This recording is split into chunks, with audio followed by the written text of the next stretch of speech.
Hi hello every one, this is Lalitha from Lalitha Chedi parlour. Once again நான் ஏற்கனவே சொன்னது போல் நான் இன்றைக்கி ராமேஸ்வரம் வந்திருக்கேன். ராமேஸ்வரத்தில் இருக்கிற முதல் அக்னி தீர்த்தம் அங்கே தான் நின்றுட்டுருக்கேன். நாளைக்கு காலையில் தான் இங்கே நான் தர்ப்பணம் கொடுப்பேன். எங்கள் தாய் கொஞ்ச நாளைக்கு முன்னாடி தவறிட்டாங்க, உங்கள் எல்லாருக்குமே தெரியும். அலை அதிகமே அடிக்காத இந்த அழகான தீர்த்தம் அக்னி தீர்த்தம்னு சொல்லப்படுது. ஆக்சுவலாக இது நம்ம வங்காள விரிகுடா, பே ஆஃப் பெங்கால் தான்.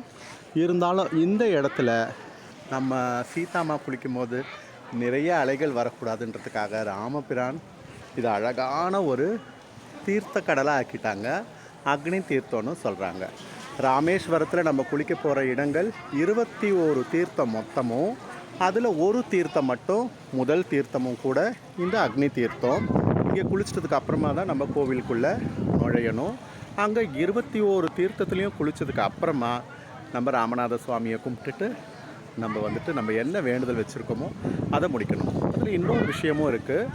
யூஸ்வலாக காசிக்கு போகிறவங்க அங்கேருந்து கங்கையிலேருந்து நீரை எடுத்துகிட்டு வருவாங்க. அந்த நீரை எடுத்துகிட்டு வந்து இங்கே சன்னிதானத்தில் கொடுத்தா அதை நம்ம சிவபெருமானுக்கு அபிஷேகமும் பண்ணுவாங்க. அதே போல் இங்கே இருக்கிற முதல் தீர்த்தமான அக்னி தீர்த்தத்தில் ஆரம்பித்து மற்ற 21 தீர்த்தங்கள், மொத்தம் 22 தீர்த்தத்தையும் ஒரு கேனில் கொண்டு போய் காசியில் கொடுத்தோன்னா அங்கேயும் அவருக்கு, காசி விஸ்வநாதருக்கு அதே நீரில், அதே புனித நீரில் அபிஷேகம் பண்ணுவாங்க.